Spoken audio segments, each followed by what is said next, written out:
السلام علیکم۔ بسم اللہ الرحمن الرحیم، والصلاة والسلام علی رسول اللہ محمد مدد یا رسول اللہ، مدد یا رسول اللہ، صلی اللہ علیہ وسلم دستور مولا شاء الله فرزاق سبحان الله طریقتنا الصحبة والخير في الجامعية.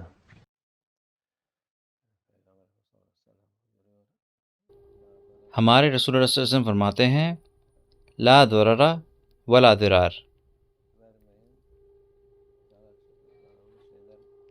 نقصان نہ پہنچائیں اور جو چیزیں نقصان دیتی ہیں وہ نہ کریں۔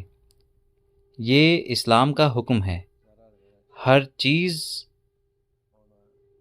اس چیز سے دور رہیں جو نقصان لاتی ہے، اس سے دور رہیں اور اسے نہ کریں۔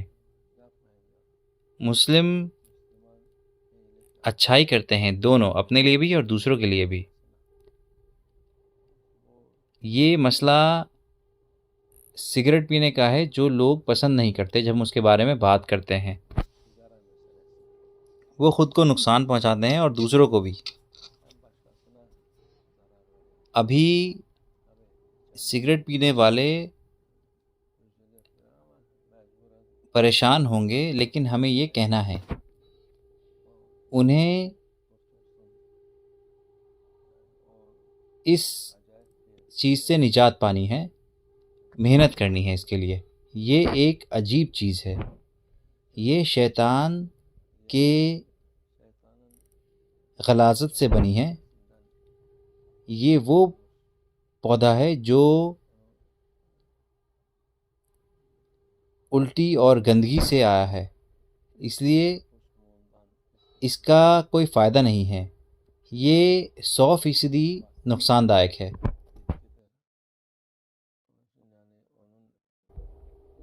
شیطان اس کو اذیت کے طور پر لایا ہے اور لوگوں سے اس کو محبت کروائی ہے۔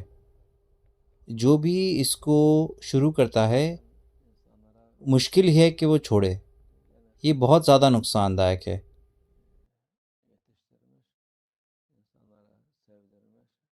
یہ کسی بھی فائدے کی نہیں ہے، اس کا کوئی فائدہ نہیں بلکہ نقصان ہے لوگوں کے لیے، جانوروں کے لیے اور ہر چیز کے لیے۔ ہم حلال حرام کی بات نہیں کرتے، یہ نقصان کی چیز ہے۔ آپ کو اسے چھوڑنا ہے، آپ کو اس کے لیے کوشش کرنی ہے۔ جو اس کے غلام ہیں انہیں محنت کرنی ہے جس سے کہ وہ خود کو چھڑا سکیں۔ وہ ابھی الگ الگ سگریٹ سے شروع کرتے ہیں، پھر وہ ڈرگز تک اور ہیروئن تک پہنچتے ہیں۔ یہ ایک اور زیادہ خراب لت ہے، وہ ہے حقہ۔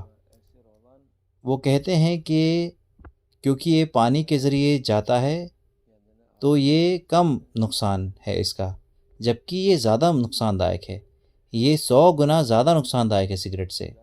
اس لیے اپنی نفس کو قابو میں رکھیں ایسی چیزوں کے لیے۔ اپنی نفس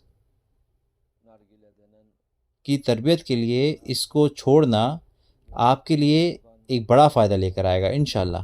اللہ ہماری مدد کرے۔ یہ مشکل ہے۔ جب جوان لوگ دھواں نکالتے ہیں تو انہیں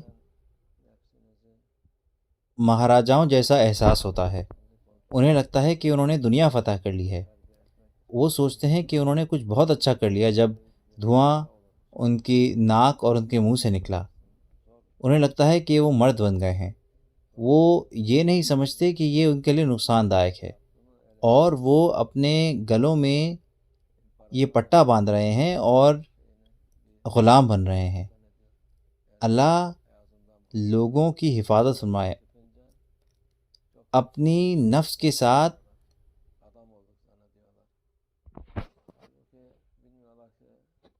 معاہدہ نہ کریں۔ جب آپ کہتے ہیں کہ میں صرف ایک پیوں گا، صرف تھوڑی سی پیوں گا، جیسے ہم نے کہا کہ کچھ لوگ اور زیادہ آگے چلے جاتے ہیں، ہر طرح سے یہ نقصان دائق ہے۔ اللہ کا شکر ہے کہ حکومت کافی کچھ کر رہی ہے، اس پر ٹیکس لگا رہی ہے۔ ابھی ایک سگریٹ کا پیکٹ اتنا مہنگا ہو گیا ہے جتنا کہ ایک گھر کو روٹی کھانے کے لیے چاہیے، یہ مہنگا ہو گیا ہے. پھر بھی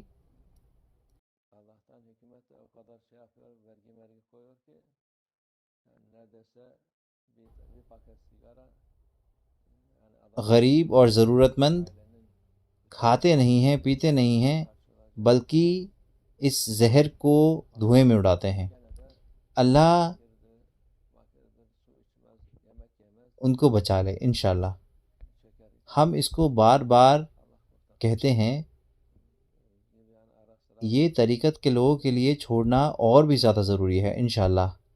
ہمارے مشائخ سگریٹ کے بارے میں بہت ہی سختی سے بات کیا کرتے تھے. ابھی جیسے کہ لوگ اتنے ساری لتوں میں ہیں، ہم اس کے بارے میں وقت وقت پر بات کرتے رہتے ہیں. ہمیں یاد دلانا ہے انشاءاللہ. اللہ ہماری حفاظت فرمائے. مولانا شیخ ناظم کہا کرتے تھے کہ یہ آپ کی ناک سے آئے. ویسے بھی یہ ان کی ناک سے ہی آتا ہے. جب یہ اس کو کھینچتے ہیں تو یہ اپنی ناک اور منہ سے ہی اس کو باہر نکالتے ہیں. جو بچا کچا ہوتا ہے وہ ان کے کان سے باہر آتا ہے. اللہ ہم سب کو بچائے. فاتحہ.